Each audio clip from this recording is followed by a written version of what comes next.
So here we go with the second part of our series on evangelizing social media, society, and culture.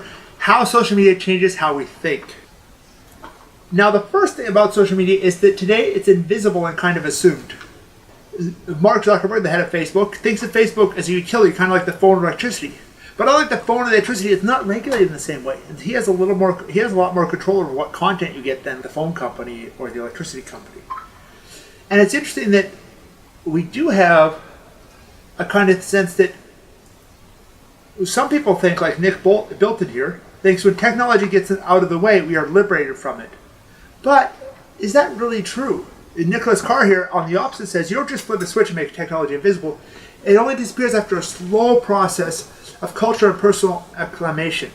If we habituate ourselves to it, the technology comes to exert more power over us, not less, when we don't know about it. Because if you realize there's a technology there, you think about it more. Whereas if you don't realize the technology, you don't think about it. I'll give you a perfect example. There was a priest who was talking about the seminary in Peru when I was in Rome. And he was talking about how all these seminarians wash their own clothes and things.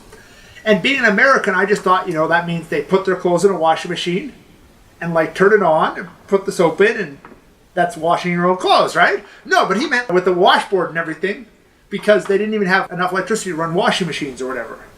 And just because, to me, clothes washing technology has become invisible. I don't think about it. But to a certain extent, that means that the clothes washing technology, to a certain extent, has more power over me than somebody who actually thinks about it. There's an interesting thing here. In a 2009 study, I couldn't find a more recent one, but I think this would probably be even more today. They asked, did technology make us closer or further apart, less connected? 35% said technology made them feel more connected. 7% said less connected. And 51% said neither. Why? Because they integrate it into their life. They don't even think about it. It's invisible to them. How technology affects them is no longer a conscious kind of choice. And that's exactly what we're talking about here. We're talking about it being invisible or assumed. So if we continue on this, we assume we sacrifice nothing if we aren't aware of it. Awareness lets us make a judgment. We choose how much, in what way, etc. If somebody's conscious about it, they might choose, you know what? I'm going to only look at Facebook on Monday, Wednesday, and Friday, and only for 20 minutes or something. If they think about it. If they don't think about it, it's like, hey, I'm in line, I'm bored for 30 seconds, turn on Facebook. Oh, I have a minute, turn on Facebook. But if you're thinking about it, you can make those choices. And social media is gaining strength not just because it exists, but because its operational assumptions are built into expansive systems and networks.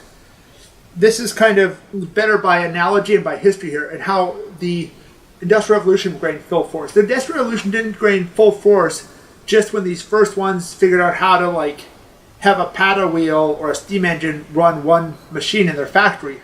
But once all of a sudden you had railways connecting all the cities, you had electricity to every other city from one central power plant, then the whole system, the whole society is built around the assumptions of industrial technology. Whereas before, when you just have one guy running a steam engine that runs one machine in his factory, the whole society isn't built around it. But once you have a full electrical grid, full railway grid, all over the place, the society's built on it. And slowly, society is starting to be built on social media. It's becoming assumed at an unprecedented rate. When you meet someone new, one of the most common things is, let's connect on Facebook. I know, I met a woman who works for a Heritage Foundation. We were talking, and after 2 minutes, we're like, hey, let's become friends on Facebook. If we don't think about that, that can give Facebook an undue control of our lives. And it's a very thing to think about. And you look at how the news quotes tweets daily. Even before Trump was president, and Trump was a big deal, it did. I mean, we're talking 2014, 2015, there was a lot of quoting tweets on the news. Now, it's every day, whatever Trump tweets is one of the top 5 news stories, it seems like. No matter what it is. If he tweeted I had a great McDonald's hamburger today, it's going to be one of the top 5 news stories, and people are going to analyze how this affected McDonald's stock. And one of the other aspects we don't think about is how it's very commercialized. The revenue is ads. So they're putting a price on your eyeballs' attention.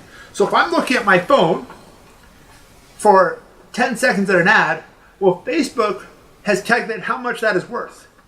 And there's a good possibility that my 10 seconds are worth the same amount as somebody else's 10 seconds, because it knows certain details about me because I've given that information to it, and it bases the ads off of that. I don't know if you ever noticed it where you go to a website and like they're selling something, and then you go around the web and it keeps showing you ads back to that website you were selling something. Like I needed to buy a kind of specialized part for my bike, and I went to a store that sold, a website that sold like very precise bike parts. And even though I bought the piece there, for the next 2 weeks, it seemed that like every second website I went to had an ad for the bike parts store. You know, and being somebody who rides regularly, I'm more likely to buy bike parts than just a random person. So there is a certain advantage there that, hey, this advertiser knows that I went to their store and that I'm a cyclist, and Facebook knows I posted about, hey, I went for a great ride today on my bike. So they know like, hey, this guy actually cycles. It's not just like random. So they do that. But it's interesting that it's how it's owned by companies. It's directed towards a profit, not a common good. So if you're addicted to Facebook, that builds Facebook's profit. They're not there for the common good. Their main, who they answer to is their shareholders. They don't answer to the government or the common good of the people or the users. They answer primarily to the shareholders, to how they can make money. And there's some issues here of suspending rules for free speech. There's various things of where different pages have been blocked on Facebook or on Twitter and things, which is a serious issue because these forums, even though they're owned by private companies, have become kind of the general public forms of society. The forums, not forums is an FORUMS, not without the U there.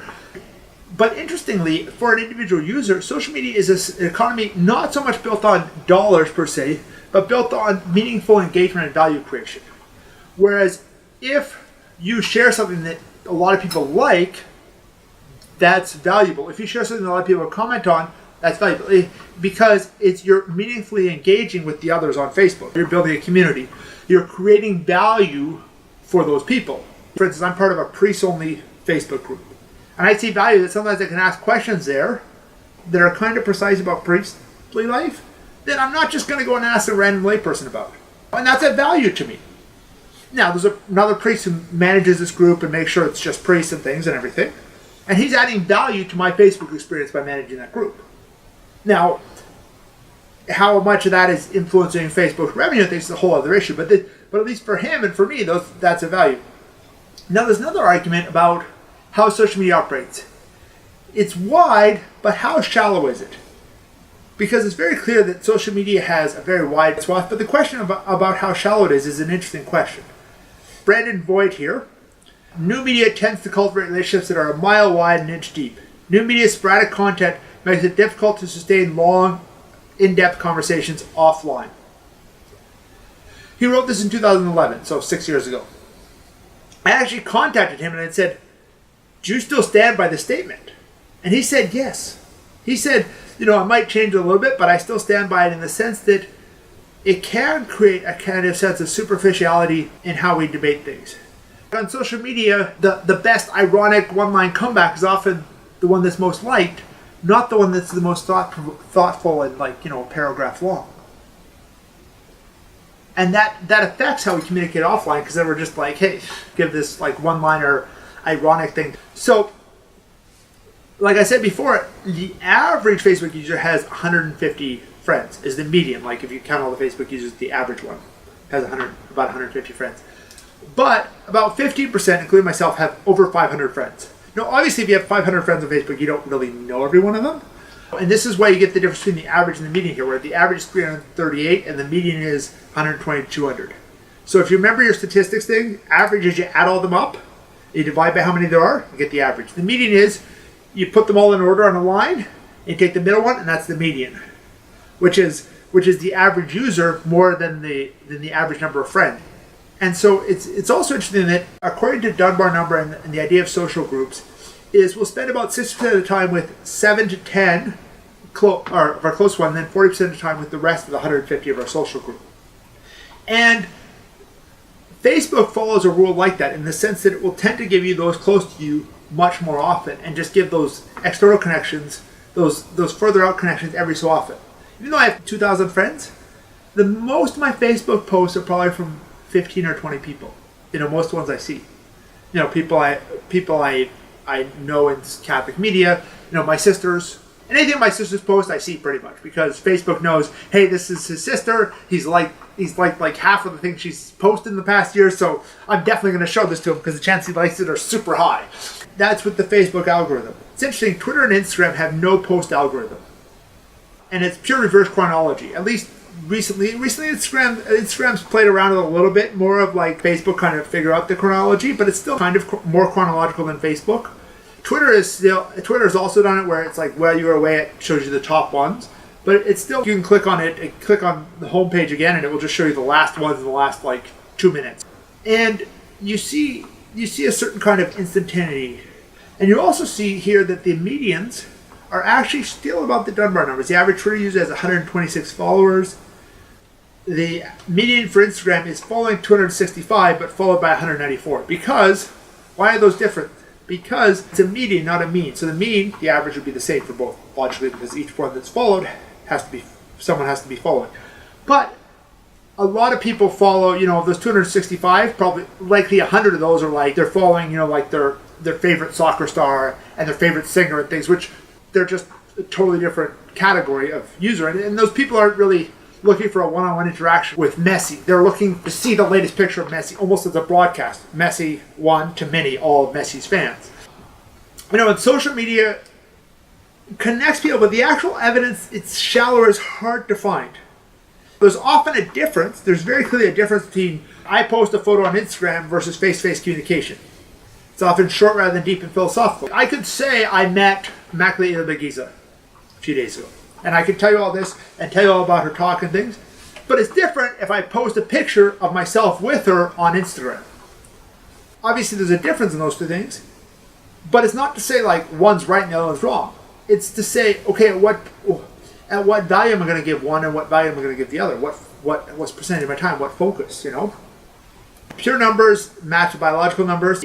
There's obvious loss, facial expression, intonation are lost. But that's always happened in writing. I read a book by anybody, and I have no idea what the facial expression is or what the intonation of the voice is, unless maybe the author says he squeaked instead of she said, okay, well, he must be like talking really high pitched today, So, is it superficial? We're still going in this question. It's not a real clear. There is certainly clear aspect of superficiality, but is it in itself superficial?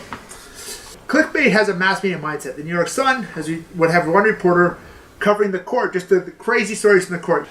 Man sues brother over dead horse back in the day. That's clickbait like today. And and they work on the most powerful emotions, awe, wonder, and anger.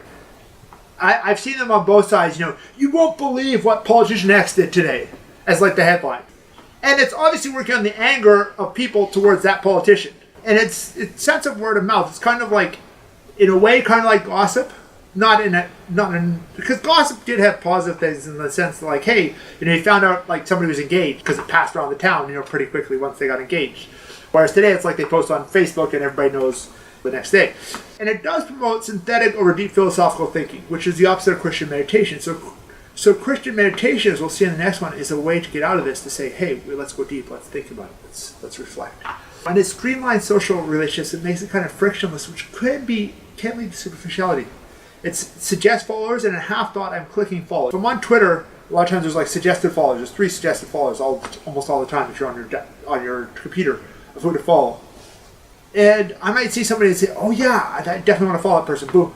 And in half a second, with barely a thought, I'm following them. It applies kind of a bureaucratic business, technological thing to a human relationship, which can be dangerous because, as noted here, bonds require trust, courtesy, and sacrifice. A real bond of friendship requires some kind of sacrifice now, not just kind of this frictionless boom. And Jonah Lynch, who wrote a book called The Scent of Lemons, he says, the point is like, hey, on social media you have no idea what the scent of a lemon is. That's what the title came from. Technology that filled my life were teaching me to be impatient, in that there is a definite impatience that comes from social media because it's like, boom, I open up Facebook and I know all this information instantly. Same if I open up Twitter or whatever else. Social media can also tend towards narcissism. Social media centers on the subject, not the object. Little quick lesson of understanding what I mean by this. So the subject is like, I know about the President of the United States, Donald Trump. And I'm the subject of knowing, and Donald Trump in this case is the object. I can also say, I as a subject know about cooking lemon meringue pie. I'm the subject, the object is lemon meringue pie in this case. And you can know about lemon meringue pie too. And if we all know about lemon meringue pie, it's interesting. But the focus of social media tends to be on the I know, not the lemon meringue pie. And so that can tend to be focused to lead towards a certain degree of narcissism. To me, this is one of the things that's annoying. The Starbucks barista writes her name like horrendously bad. Somebody posts, oh, look at how dumb this Starbucks. And 2,000 people see it in like 5 minutes. Like, what? Like, who cares, you know? But it's a certain narcissism that, hey, I can do this if I feel important. I feel important because people care that my barista mixed up my Starbucks coffee. And Kawasaki, who's actually a really good guy for posting all that stuff on social media, he noticed what he calls internet entitlement syndrome. Sufferers believe that everything should be free and perfectly tailored to them because they are the center of the universe. Copernicus be damned. And this is so true. And sometimes people get mad at somebody on social media, like especially people who are more popular, just because they don't agree with them on some little thing, or they don't do it exactly like they think, and they think like they own this person or something, which is an issue. And there's also an issue of not living in the present moment, because social media is no longer really so much about. It is some ways about now, but sometimes it's about like living not outside of where I am here and now. I might be now, but I'm like I'm watching the Snapchat of, or the live Facebook video of my friend's birthday on the other side of the country. Am I really present here and now? Another issue is it democratizes truth. Now, I'll give you an example. Are stable one man, one married, one woman homes, i.e. traditional marriage, better for kids? No is the popular opinion in the United States. So it's assumed that it be true and provable just because the majority believe that. Now, is it true? No, it isn't. But unfortunately, it's not really obvious to people who just say, hey, it's just the majority opinion is right, which is the default. This is the default in the U.S. in general, but in social media emphasize this even more. And Daniela Zuspan-Jerome, who's a Catholic professor, she talks about how top-down single source information now finds or loses itself in the cacophony of comments, opinions, and perspectives. People are no longer so much interested in the news, but they're interested in the opinion about the news, the commentary on the news. And a lot of times it's just reaffirming my own biases. And that's kind of a really negative thing. And then there's a certain part that can be good or bad. The second half is kind of like, there's good aspects and bad aspects. So it's the mixing of people and ideas that occurred like in the Enlightenment coffee houses, led to innovation in science and commerce and finance. And this was collaboration, where one person would see something else and they'd collaborate. And you see this a lot, like for instance, Wikipedia. Wikipedia is now by far the biggest encyclopedia ever made. Even like the Latin Wikipedia has like 50,000 articles in Latin. And I don't know of any like printed encyclopedia with 50,000 articles. And it's actually, for data, it's actually about equal to the Britannica. Some people have done studies like comparing like Wikipedia articles to Britannica articles on things that are very clearly just factual, like the Pythagorean theorem. It's either true, what you write about it is either true or false. At least I can't think of much that can be opinionated about the Pythagorean theorem. And at the same time, you do have about double the number of articles that have biased terms. And it tends towards the left in Wikipedia versus in like a Britannica, which is kind of like was the standard of encyclopedias before Wikipedia. Still in some ways the standard. And here you get the idea of Facebook, newsfeed, and Twitter, where it just feeds you what you want to know. Come back more and more ads, more money. Facebook is happy that you just keep, and it keeps reinforcing your biases instead of asking you to reconsider them, whether those biases are left or right. And now there's an issue of anonymity. People assume that their name isn't here, they need to obey manners. The online disinhibition effect. 53% of anonymous comments are rude, but only 29% of unanonymous comments are, where people have to put like their real name. And there's a lot of false claims, like you might have somebody make a comment, Obama's a good Muslim like me, but he's a Lutheran in suburban Minneapolis. He's just trying to get people mad at Obama for some reason, whatever the reason is for him. And rude comments tend to polarize. Like if somebody disagrees with you, but gives a reasoned argument, you don't tend to be as polarized about it. But if somebody says, anybody who believes this is a believe jerk, you're going to be like, wait a second, I'm not that, and really polarized against that opinion. And it does have the issue of the customized news feed that Facebook and now to a certain extent Twitter and Instagram are giving you. There's an interesting thing that in the New Yorker we have about this psychologist. This is Maria Konnikova reporting in the New Yorker. And she said, social cognitive psychologist Alfred Bandura found that as a personal responsibility becomes more diffused in a group, people tend to dehumanize others and become more aggressive towards them. So a lot of times in social media, there's like the group of atheist trolls. As together, they just attack somebody, this person, and they take away the personal responsibility because it's so diffused in a big group of them. It's also in a positive but different way, it tends towards an improvisational mindset. Each form of communication has some pre-conscious elements that emphasize certain virtues. Pre-literate and pre-technological societies emphasize obedience and tradition. You don't have a backup safe. If you're going to tell a story, it better be related to the story I already know, because I want to memorize the story, because I don't have a written copy of the story afterwards to go back to. And you better follow like some kind of poetic meter, because then it makes it easier for me to memorize it. Things like that are very much obedience tradition. Mass media emphasizes exploration. Let's go and like explore the jungles of Africa or whatever. And it's special effects, like you go to a movie, it's like boom, boom, boom, boom, boom. Some movies it's like 2 hours of gunshots filled with some vague plot to make the gunshots make sense. And at least when I was like 13 years old, 15 years old, I loved movies like that. Not so much a fan of them now, but I remember going, it's like, yeah, for a movie like that. But social media emphasizes authenticity and improvisation. Excessive traditionalism or too much special effects can take away from the real you. And what they want is the real you.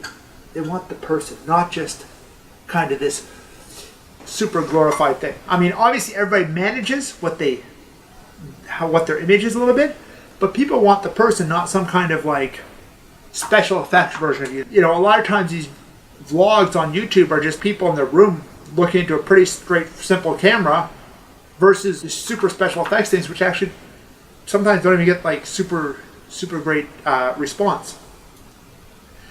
And one of the other aspects is the blurring of lines between the public and the private. Young people today tend to have less of like this issue between the public and the private, the temporary and the passive, the temporary and the permanent. Back in the day, you might have you guys at work, and then on the weekend you have your other friends, and you get drunk or whatever, and nobody at work knows you were like plastered to the wall on the weekend. But today, like, you have a friend at work, you have a coworker on Facebook, and you have the guy you're getting drunk with who tags you in a picture of you drunk on Saturday night. So all of a sudden, there's not like that private sphere of like, hey, I can go and get drunk, and the public sphere of like, hey, I'm like a good employee here, like whatever I do. And so Adam Bregel talks about this. He says, because the mixed audience potentially viewing these public expressions, I do not feel that all is free. In fact, I begin to sympathize with the mass media broadcasting corporation that have to produce content suitable for everybody. In a sense, also, it restricts you because you even in a private way, you can't do certain things that you might become much more easily become public than 50, 30, 40 years ago. Eric Qualman has this great quote about temporary versus permanent. What happens in Vegas stays on YouTube. You have to be on your best behavior all the time now. And there's the permanent record. Lindsay Stone was this woman who was at Arlington National Cemetery. She's taking care of like a bunch of little kids as her job. And she and her friend thought, hey, it would be funny to flip the bird and look like she was screaming in front of a sign that said, silence and respect. It was picked up by this pro-soldiers Facebook page. And like, how could somebody be so disrespectful? And it was so bad she couldn't leave her house for a year without getting at least recognized or kind of like negative looks for that. And one of the aspects we don't think about is that because of how Facebook works, it's in their economic interest that there's no distinction between the private me and the public me. Because if I have a private me and a public me, well, maybe there's differences, and maybe that's like, and then maybe I won't post the private stuff, whereas if it's all the same, it's all the same. It's interesting how Facebook, because that, has gone on to a certain extent of getting after people not using their legal names, or people put like, and they want just everybody to be their legal name. Even though I know tons of people who use semi-fake names on Facebook. I know a number of teachers, and most of them put their middle name as their last name. So the students can't find them, because they're like, I have no problem talking to my coworkers, talking to my family all together, but I don't want like my students finding me on Facebook and finding out about my family and all these details. And I mean, that's one way that people have dealt with it. Now, just a summary of the social media mindset. It It's becoming assumed and invisible, but we need to make it conscious so we can judge it. It's wider, intense as shallowness, but we can overcome by how we use it. It's to a certain extent the shallowness. The shallowness is not inevitable, even though it is a tendency that social media has. It tends to focus on the subjective rather than the objective. Me, not the world out there. And that leads to a certain narcissism, a certain democratization of truth, like majority opinion is true. This anonymous inhibition where you're just like, hey, I want to say whatever because nobody knows it's me. And an emphasization on improvisation and authenticity, a personal aspect, which can actually be good. And there's also a tendency to blur distinctions that used to exist, the public and private, the passing and permanent, which creates a lot of times stress that people always have to be on their best behavior, always have to be the super public, formal, perfect person. And that can be very stressful for a lot of young people today. So get ready for the next one, which is going to be on evangelizing the social media culture.